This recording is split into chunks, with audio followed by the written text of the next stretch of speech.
3. Baik, selamat pagi Bu dan selamat pagi teman-teman. Di sini kami dari kelompok 7 akan mempresentasikan makalah kami mengenai metabolisme komparatif. Adapun anggota kami yaitu terdiri dari saya sendiri, Sofia Sinaga, Floren Pasaribu, dan teman saya Paskaria Ketaren. Slide selanjutnya.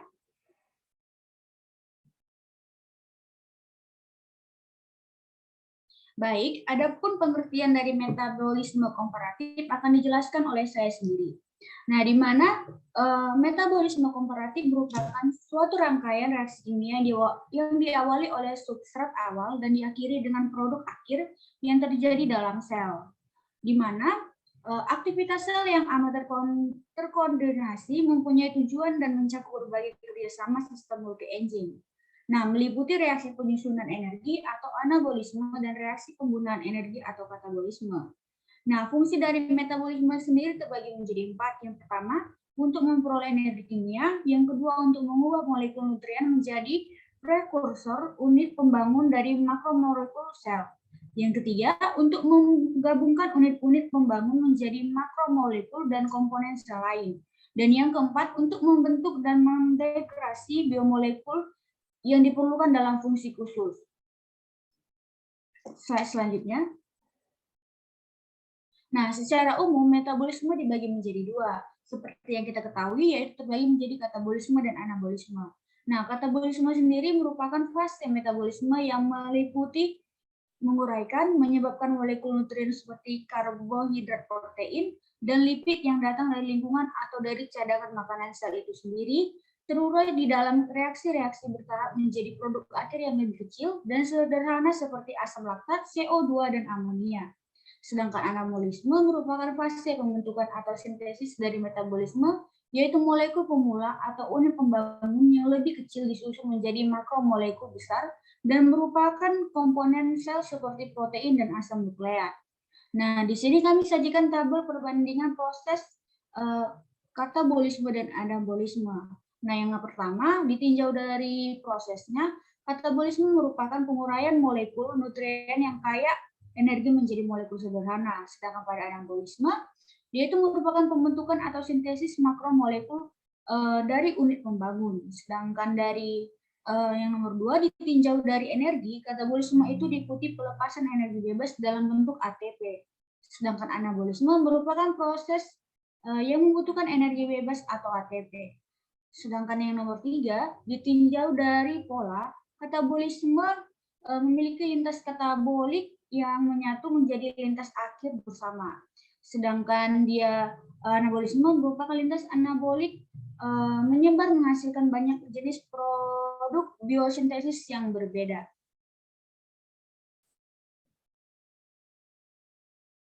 Slide selanjutnya.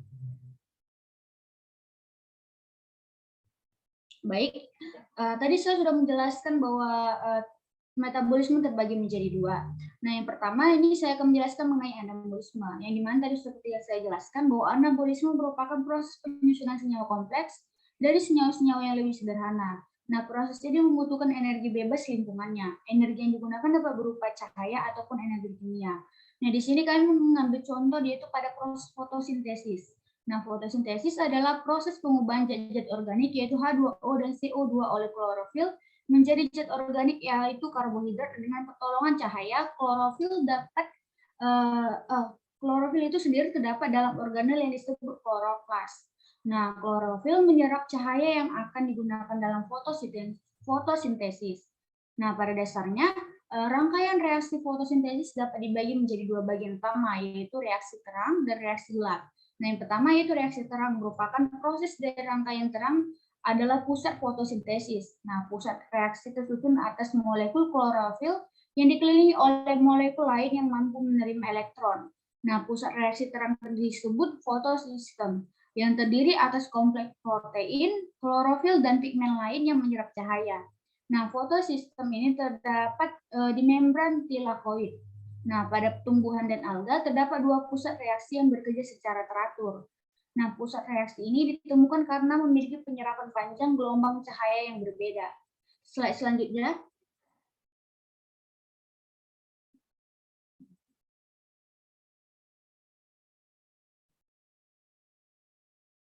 Nah, yang kedua reaksi gelap. Nah, reaksi gelap merupakan langkah selanjutnya setelah reaksi terang. Nah, reaksi ini terjadi di stroma kloroplas. Nah, reaksi terang telah menyediakan energi kimia pada stroma kloroplas dalam bentuk ATP dan NADPH. Nah, energi ini akan digunakan untuk menghasilkan glukosa, yaitu akhir reaksi fotosintesis. Nah, reaksi gelap memerlukan ATP, NADPH, CO2, rangkaian enzim, serta kofaktor yang dapat ditemukan pada stroma kloroplas. Yang dimana terbagi menjadi 3 tahap. Yang pertama tahap fiksasi. Pada tahap ini CO2 berikatan dengan ribulosa bifosfat atau RUBP membentuk 2 molekul 3-fosfogliserat atau PGA dengan bantuan enzim RUBP karbosilase atau Robixol. Yang kedua tahap reduksi. Nah, pada tahap ini PGA dirubah menjadi DPGA atau 1,3-difosfogliserat melalui penambahan gugus fosfat dari ATP. Selanjutnya, NADPH mereduksi DPGA menjadi fosfogliseraldehyde atau PGAL. Yang C yaitu tahap regenerasi. Nah, pada tahap ini molekul PGAL yang disusun ulang menjadi 3 molekul RUBP. Nah, untuk menyelesaikan proses ini, siklus membutuhkan 3 ATP. Adapun PGAL yang lain digunakan untuk membentuk glukosa. Selanjutnya,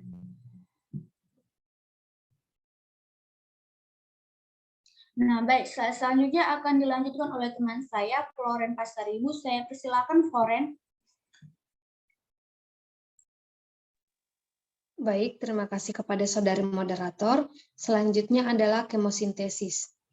Kemosintesis ini merupakan proses penyusunan bahan organik dari H2O dan CO2 dengan menggunakan energi kimia dan terjadi pada berbagai kelompok bakteri. Lintas anabolisme juga berlangsung pada 3 tahap, yaitu yang pertama dimulai dengan molekul kecil pemula sebagai contoh sintesis pati atau polimer glukosa yang dimulai dari asam pirufat, intermediate asam sitrat, dan alfa-keton dan pemula lain. Yang kedua adalah pada tahap sintesis glukosa, asam pirufat diubah menjadi glukosa melalui proses gluconeogenesis. Yang ketiga, pada tahap terakhir glukosa dirangkai menjadi polisakarida pati. Selanjutnya adalah katabolisme.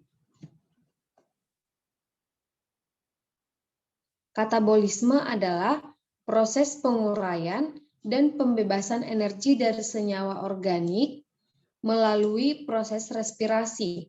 Katabolisme atau penguraian dari masing-masing nutrien untuk menghasilkan energi utama yaitu karbohidrat, lipid, dan protein yang berlangsung secara bertahap melalui sejumlah reaksi enzimatik yang berurutan. Terdapat 3 tahap utama pada katabolisme aerobik, yaitu yang pertama, makromolekul sel dipecah menjadi molekul unit pembangunnya atau monomernya seperti polisakarida dipecah menjadi monosakarida. Tahap yang kedua, berbagai produk dari tahap 1 dikumpulkan dan diuraikan menjadi produk yang bermanfaat umum di antara senyawa yaitu asetil-CoA dan pirufat. Tahap yang ketiga adalah katabolisme mengarah pada siklus asam sitrat dengan pembentukan hanya 3 macam produk akhir utama, yaitu CO2, H2O, dan NH3. Selanjutnya adalah respirasi seluler. Respirasi seluler adalah suatu proses metabolisme dengan cara menggunakan oksigen dalam pembakaran senyawa yang lebih kompleks seperti pati, gula, protein, lemak, dan asam organik sehingga menghasilkan molekul yang sederhana seperti CO2, air, serta energi dan molekul lain yang dapat digunakan oleh sel untuk reaksi sintesa. Respirasi dapat dibedakan dalam 3 tingkat. Yang pertama, pemecahan polisakarida menjadi gula sederhana. Yang kedua, oksidasi gula menjadi asam pirufat. Dan yang ketiga adalah transformasi pirufat dan asam-asam organik secara aerobik menjadi karbon dioksida, air, dan energi. Protein dan lemak dapat pula berperan sebagai substrat dalam proses pemecahan ini. Respirasi seluler adalah proses perombakan molekul organik kompleks yang kaya akan energi potensial menjadi produk limbah yang berenergi lebih rendah atau proses katabolik pada tingkat seluler. Pada respirasi sel, oksigen terlibat sebagai reaktan bersama dengan bahan bakar organik dan akan menghasilkan air, karbon dioksida, serta produk energi utama yaitu ATP. Selanjutnya adalah enzim dan sifat-sifat umum enzim. Enzim adalah protein yang mempunyai aktivitas biokatalis, yaitu biokatalis yang mempercepat reaksi biokimia, tidak mengalami perubahan biofisik selama reaksi, tetapi berubah kembali setelah reaksi selesai. Enzim merupakan unit fungsional dari metabolisme sel. Enzim juga dapat diartikan sebagai polimer biologis yang mengkatalisis reaksi kimia yang esensial untuk merombak nutrien sehingga mampu menyediakan energi dan chemical building blocks.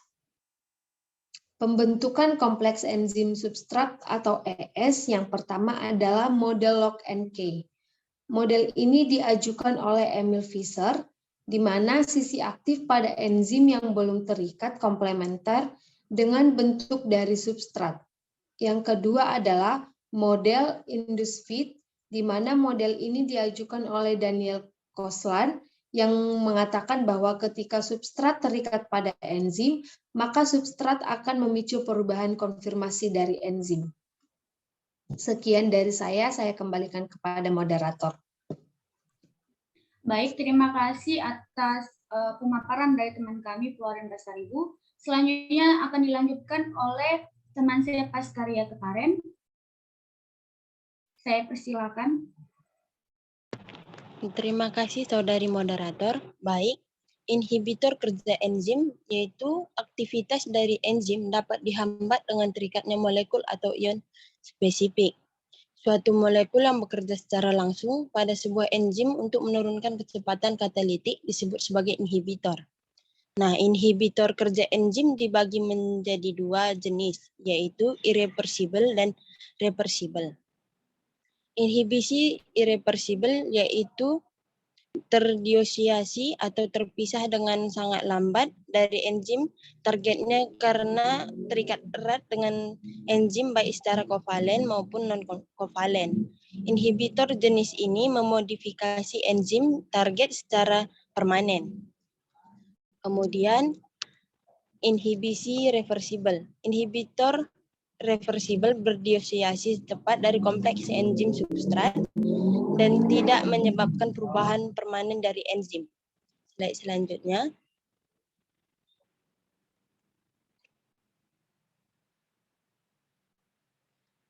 Pengertian vitamin. Vitamin merupakan nutrien organik yang dibutuhkan dalam jumlah kecil untuk berbagai fungsi biokimiawi dan yang umumnya tidak disintesis oleh tubuh sehingga harus dipasok dari makanan. Vitamin larut dalam air diberi simbol anggota B kompleks kecuali vitamin C. Vitamin yang larut dalam lemak diberi simbol menurut abjad atau vitamin A, D, E, dan K. Vitamin larut dalam air tidak pernah dalam keadaan teroksidas di dalam tubuh karena kelebihan vitamin ini akan dikeluarkan melalui urin. Kemudian vitamin yang larut dalam lemak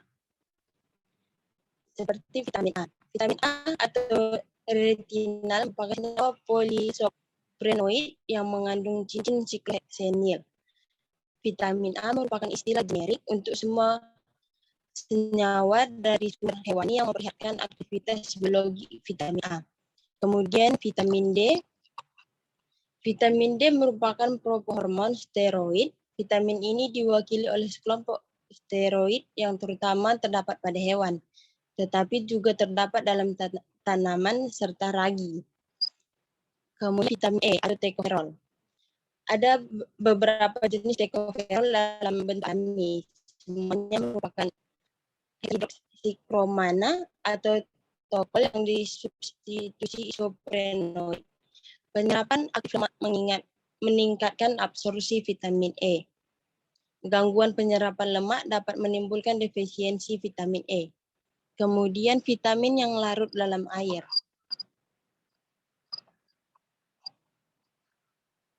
Seperti tiamin. Tiamin tersusun dari piridin tersubstitusi yang dihubungkan oleh jembatan metilen dengan tiazol tersubstitusi.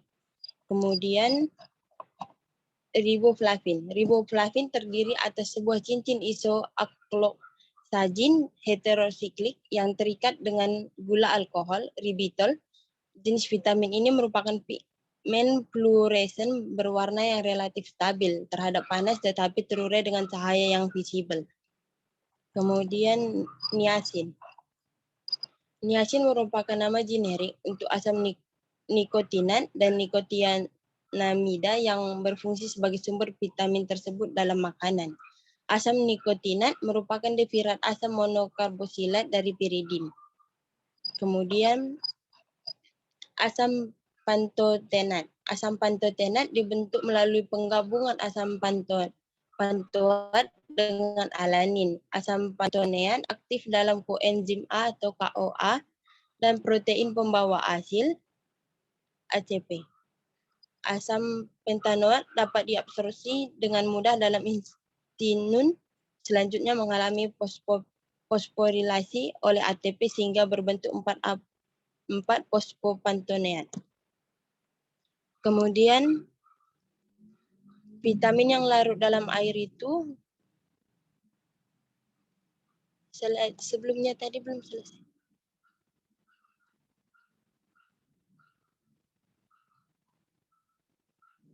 Ada seperti vitamin B6, biotin, vitamin B12, asam folat, dan asam askorbat. Slide selanjutnya. Kelainan metabolisme. Kelainan metabolisme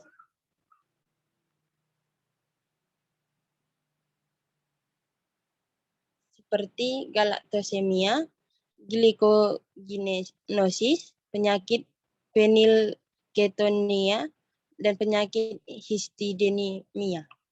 Saya kembalikan kepada moderator.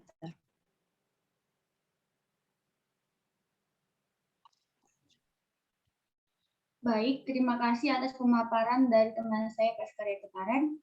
Di sini saya akan menyimpulkan hasil dari presentasi kami, yaitu bahwa metabolisme merupakan aktivitas sel yang amat terkoordinasi, yang mempunyai tujuan dan mencakup berbagai kerjasama banyak sistem multi-enzim.